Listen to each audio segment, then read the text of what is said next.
अस्सलामु अलैकुम वरहमतुल्लाहि वबरकातुहू।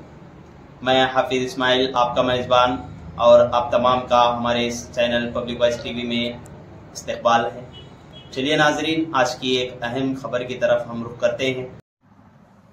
बीजेपी हुकूमत रियासत की तरक्की बर्दाश्त नहीं करती, रियासती वजीर ने दिया सहाफती बयान। सामाइन, सेडम असम्बली कॉन्स्टिट्यूंसी के हुदूद में आने वाला कस्बा सुलापेट में रियासती वजीर तिब्बी तालीम स्किल डेवलपमेंट डॉक्टर शरण प्रकाश आर पाटिल ने चिंचोली तालुके के इलाके सुलापेट में कई एक तरक्याती कामों का इफ्तिताह किया। इफ्तिताही तकरीब के बाद आपने प्रेस मीट कर तरक्याती कामों पर तफसीली रोशनी डाली। आपने बीजेपी पर तंज करते हुए कहा कि हमारी हुकूमत गारंटी स्कीमों के साथ साथ कई तरक्याती कामों को अंजाम दे रही है, लेकिन बीजेपी हुकूमत को रियासत की तरक्की बर्दाश्त नहीं होती, जबकि हम लोगों की सहूलत के लिए बेशुमार काम कर रहे हैं। आइए देखते हैं उन्होंने क्या कुछ कहा। ವಿಶೇಷವಾಗಿ ಈ ಸುಲೇಪೇಟ್ನಲ್ಲಿ ಮತ್ತು ಸುತ್ತಮುತ್ತಲಿನ 30 ಗ್ರಾಮಗಳಲ್ಲಿ ಅತಿ ಹೆಚ್ಚು ಅಭಿವೃದ್ಧಿ ಕೆಲಸ ಮಾಡತಕ್ಕಂತ ಪ್ರಯತ್ನ ನಮ್ಮ ಸರ್ಕಾರ ಮಾಡುತ್ತದೆ ಅಂತಕ್ಕಂತ ಆಗಿದ್ದು ಈ ಕಲ್ಯಾಣ ಕರ್ನಾಟಕಕ್ಕೆ ಅನುಕೂಲ ಆಗಲಿ ಅಂತ ಮಾಡಿದ್ದೀವಿ. ಇದರಲ್ಲಿ ಇಲ್ಲಿನೂ ಕಾಳಗಿಯಲ್ಲಿ ಒಂದು ಮಿನಿ ವಿಧಾನಸೌಧ ಕೊಟ್ಟಿಲ್ಲ,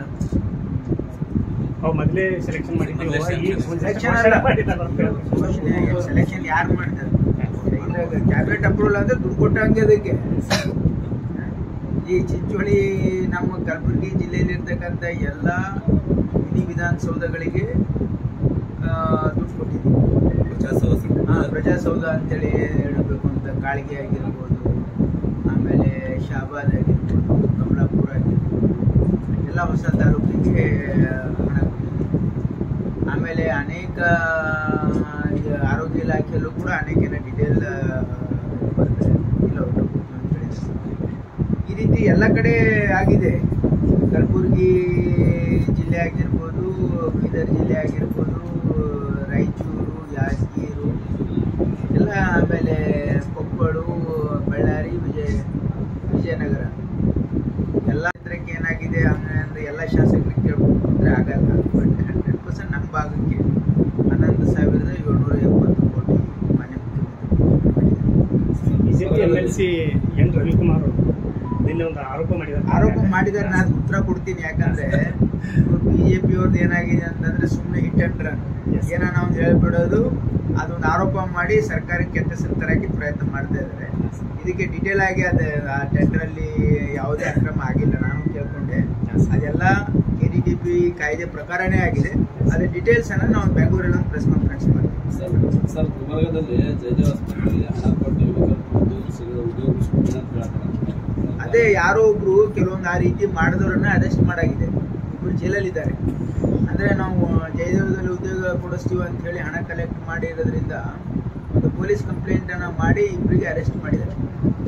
ಅವತ್ತೇ ಹೇಳಿದ್ದೀನಿ, ಏನಂದ್ರೆ ಯಾರು ಈ ರೀತಿ ಆಮಿಷಕ್ಕೆ ಒಳಗಾಗಬಾರ್ದು. ಇಲ್ಲಿ ಯಾವುದೇ ರೀತಿಯ ಈ ರೀತಿ ಕೆಲವು ಜನ ಮಾಡಿದ್ದಾರೆ, ಅವ್ರಿಗೆ ಅರೆಸ್ಟ್ ಮಾಡಿದ್ದೀವಿ. ಇದಕ್ಕೆ ಎಲ್ಲರೂ ಯಾರಾದರೂ ಹಣ ಕೇಳಿದ್ರೆ ನೀವು ಕಂಪ್ಲೇಂಟ್ ಕೊಡಬೇಕು ಅಂತೀವಿ.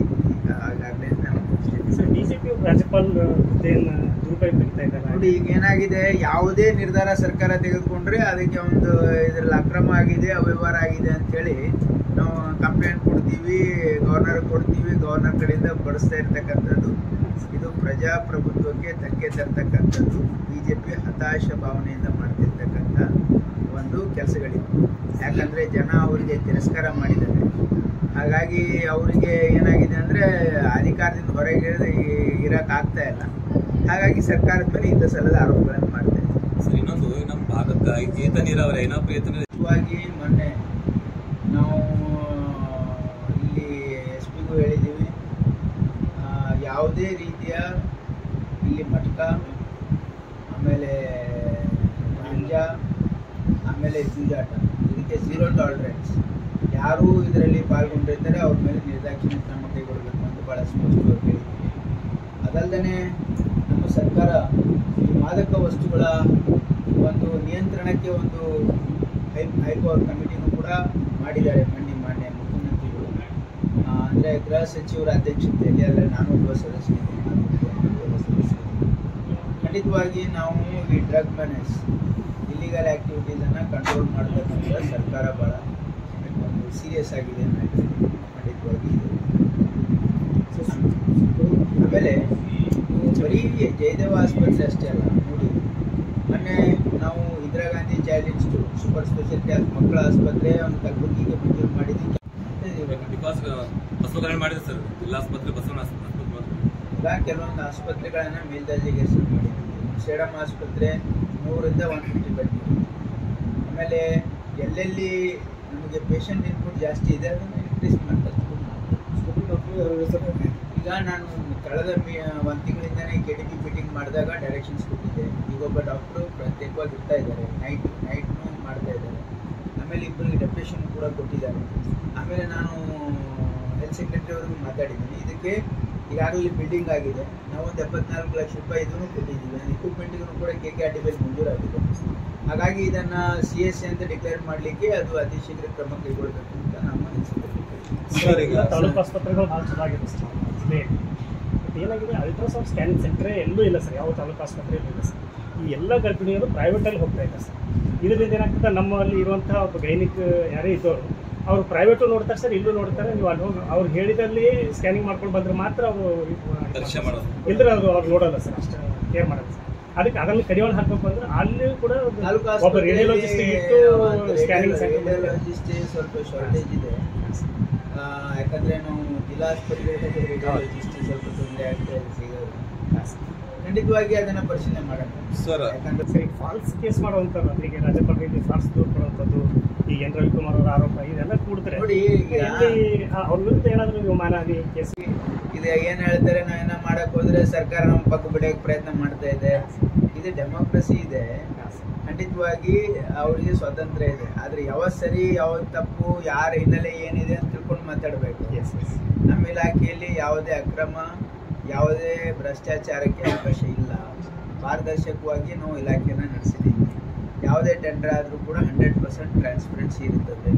ಯಾವುದೇ ವೈಲೇಷನ್ ಮಾಡ್ತಕ್ಕಂಥ ಪ್ರಶ್ನೆ ಬರೋದಿಲ್ಲ. ಅದನ್ನು ಮೇನ್ ರೋಡ್ ನೋಡಿ, ಸೇಡಮಿಂದ ಸುಲೇಪೇಟ್ ಬರ್ತಕ್ಕಂಥ ರಸ್ತೆ ಈ ಕಡೆ ನಾವು ಸುಮಾರು 3.5 ಕೋಟಿ ರೂಪಾಯಿ ಈಗಾಗಲೇ ಯಲ್ಲಮ್ಮ ಗೇಟಿಂದ ಈ ಕಡೆಗೆ ರಿಕಾರ್ಪೇಟ್ ಮಾಡೋಕ್ಕೆ ಮಂಜೂರಾಗಿ ಟೆಂಡರ್ ಆಗಿದೆ, ಕೆಲಸ ಮಾಡ್ತೀವಿ. ಈ ವರ್ಷಿನ ಅಲೋಕೇಶನಲ್ಲಿ ಮತ್ತೆ 5 ಕೋಟಿ ರೂಪಾಯಿ. ಆಮೇಲೆ ಸೇಡಂ ಭಾಗದಲ್ಲೂ ಕೂಡ CRF ಅಲ್ಲಿ ಸುಮಾರು 7 ಕೋಟಿ ರೂಪಾಯಿ ಮಂಜೂರಾಗಿದೆ. ಹಾಗಾಗಿ ಸುಲೇಪೇಟ್ ಸೇಡಂ ರಸ್ತೆ ಸಂಪೂರ್ಣ ನಾವು ಇದನ್ನು ರೀಕಾರ್ಪೇಟ್ ಮಾಡೋದಕ್ಕೆ ಈಗಾಗಲೇ ಕ್ರಮ ಕೈಗೊಳ್ಳುತ್ತೇವೆ.